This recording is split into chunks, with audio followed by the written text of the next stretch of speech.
So I've been putting it off for this long, but we've done the nose and it makes sense now to move on to the eyes. This is going to be a very nerve-wracking procedure and we kind of only get one shot. So let's relax, calm down. We are in this together, so let's do this together.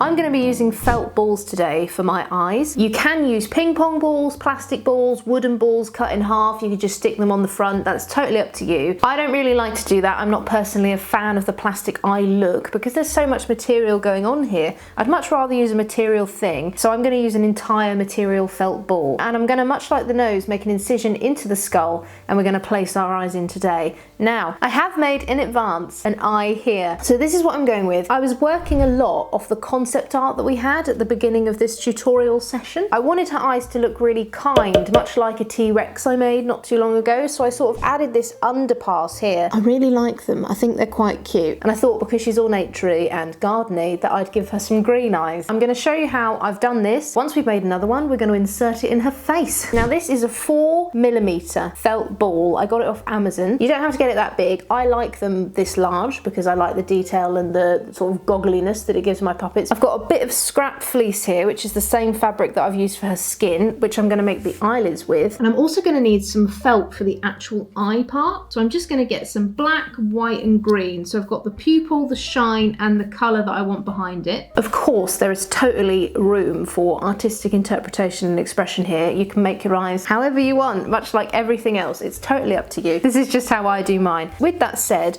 I'm going to start by making the pupils that we need for the eyeball. And the way that I do that is I get some thread and I've got different sizes here. I'm going to be drawing the black pupil part out of this smaller circle here and the green pupil part out of this bigger circle here so they can sit inside of each other like so. I'm going to start by making sure I'm on the back of my felt, and the way you can tell that is if there's a sticker on it. So I've got that here and I will just simply trace all the way around that circle there. If you were with us when we did the nose. Oh my god, I'm so sorry. Oh god. Okay. It was just a nerve-wracking endeavour because you've kind of only got one shot. Once you make the hole, you've made the hole in the face. So my method is a bit counterintuitive because if I get it wrong.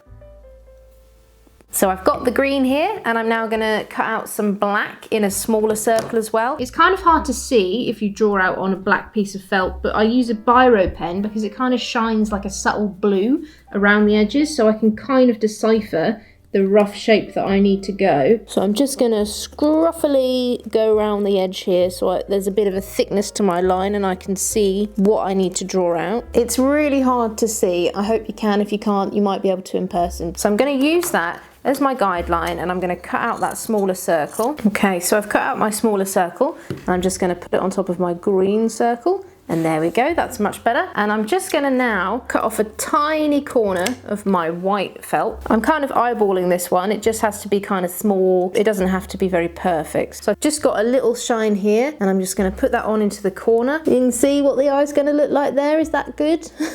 So now I've got my pupil here. I'm gonna get the eyeball that I plan to use. Make sure that it's clean because sometimes little bits of fluff and felt can stick to these felt balls and we want it to be as white as possible. I'm gonna find the sort of most rounded bit to me because felt balls aren't properly round. They're not perfectly round. So I'm just going to find the bit that looks roundest to me and then I'm going to balance my pupil that I've cut out on top of it and I'm going to pin it through the white bit so that it pins all of them at once and that's just sitting there nicely so we don't lose it as we go along. Now for the under eyelid, if we can see from the one I've done already, I kind of cut it at a curvature like an oval shape so we get that little happy eye crease of her expression. So all I've got here is just a bit of scrap fleece and I'm just going to cut it loosely into that sort of curvature shape so we can get a sense of that when it's on the eyelid.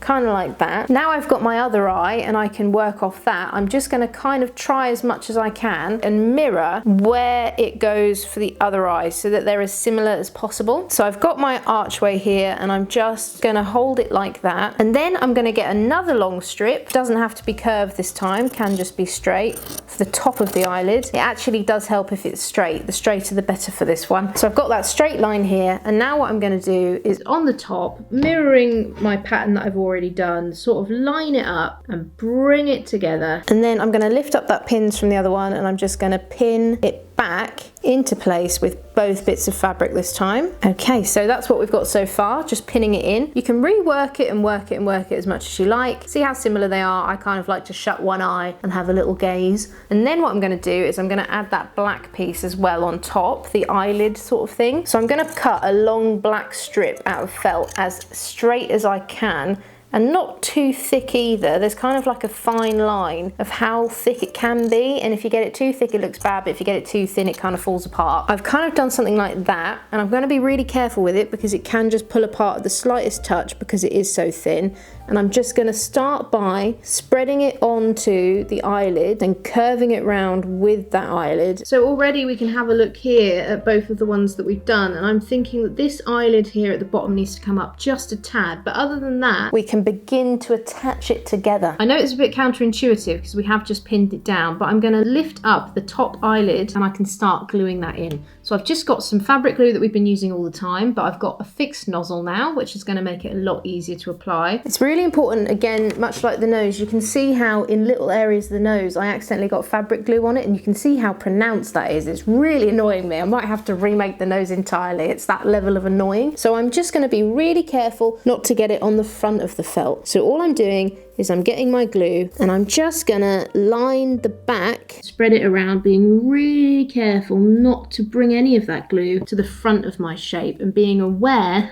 of where it is on my hands so that I don't put it back. And I'm just gonna start to press that down and move around the shape just like that. Once I've put the glue on, I'm just pressing it down so it's got something to attach to. Sometimes I do sew these on as well, but I don't often feel the need to unless you've got something really pressing, like loads and loads of layers or an intricate pattern. For something like this where it's going to be really contained and tight, I think glue is fine. So just to give that a little bit of extra support, I'm going to shove some pins in there as well, just so that it has a chance to stay. And then I'm going to lift up the black and the white part, and I'm going to do the same thing. I'm going to take the pin out of the white bit, and I'm going to take the white bit off the eye, and I'm going to put some glue on it here. I'm then just going to grab the other eyeball that I've done, look at where the light source is hitting it, and try and get it very roughly in the same area. So now that the pupil is on and drying, it's time to address the eyelids. So I'm going to start with the bottom eyelid that we did here, and I'm going to line a bit of glue all the way down the side. Very carefully go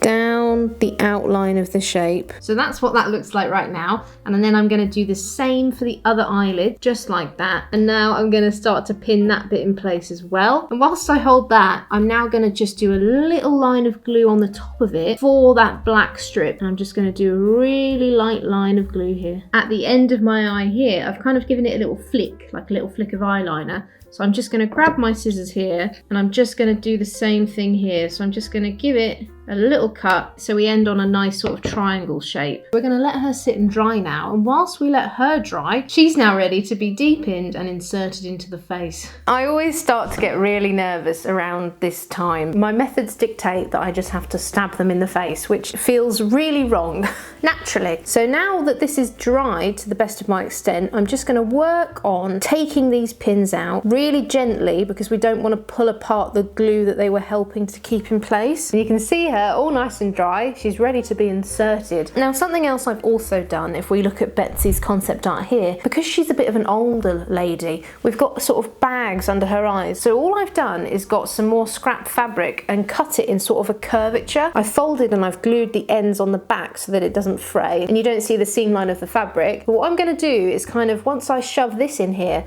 I'm going to shove this underneath so we kind of get that eye bag effect. I'm going to try it, much like the nostrils. I'm not sure yet, but we're going to have a go and see what we think. But that's just resting in place right now, so we'll add those in a bit. Now she's ready and I can't put it off any longer, so we're going to have to get the head from her body and have a look at where we want this eye to go. So the eye that I've made here is the right eye, and I know that because the flick of eyeliner that I put on it comes out on the right side. Oh God, measure up where I want measure up where I want the eye to go, and whatever I choose for this eye has to be mirrored for the other eye, unless you're purposefully making a character that has a wonky eye issue, which I actually think would be a better idea, because then you don't have the pressure of what I'm doing now. Oh God, it goes against everything. I'm just gonna put a tiny little dot where I'm gonna start cutting. We're not gonna cut a straight circle shape because I want this fabric here, much like the nose, to sit really nicely inside that curvature space so it looks like it's just coming out naturally. So I'm just gonna do a cross here and I'm gonna make it smaller than the eyeball itself so that we can shove it in and it can sit really nice and snug. I'm just gonna, as awful as it is, I'm so sorry, this is just horrendous. So you should have something that looks like that. And now we've got that, the time has come. I'm gonna bring my hand inside her skull so that I can feed this through. And the extra bits of fabric here are really good because I'm going to use them with my other fingers in here to grab onto them and help it go in, basically. So I'm just going to bring that extra bit of fabric inside. One motion you can get this, the better, because then all the fabric is just going to fold in nicely together, just like that. And I'm going to try and add those bags that I told you about. I don't know if it will work, but I just want to see if it will and if that is a way that we can sort of make that baggy effect. Lift that eyeball in and basically shove in all of that fabric together, and I've got my other hand behind it here. I think that might have worked. I don't know. This might totally be another nostril situation, but I think that looks really sweet actually. And when that's pinned down properly, she's going to look like a really nice old lady. The beauty of making the hole smaller than the eye is that it's quite tight anyway and shouldn't go anywhere. But it's just for safety, and you don't know what these puppets are going to be doing once we've made them. So I'm just going to go around as much as I can and solidify that together. Okay, so far she looks like that. What are we thinking? What are the thoughts? I think she looks really sweet. We've got to try and make it look as equal as possible, which I find is the scarier part than putting the first eyeball in, because we've now got to make sure that eyeball number 2 looks symmetrical.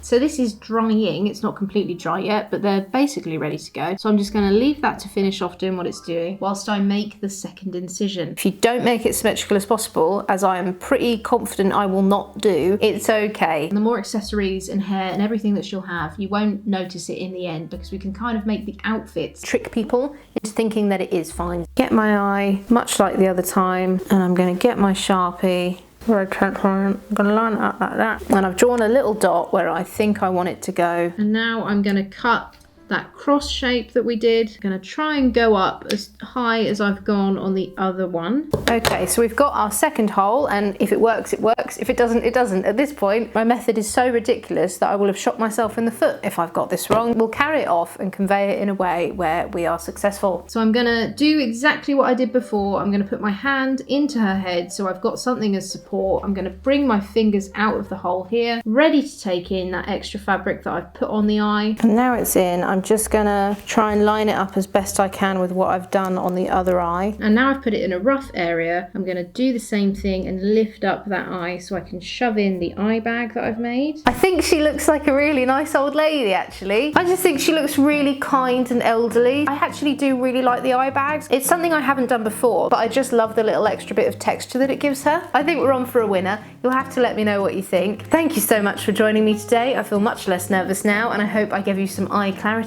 If you are interested in puppet making in general, or you just find this relaxing, please do subscribe for more. But thank you so much for joining me. I will see you on the next one. Goodbye.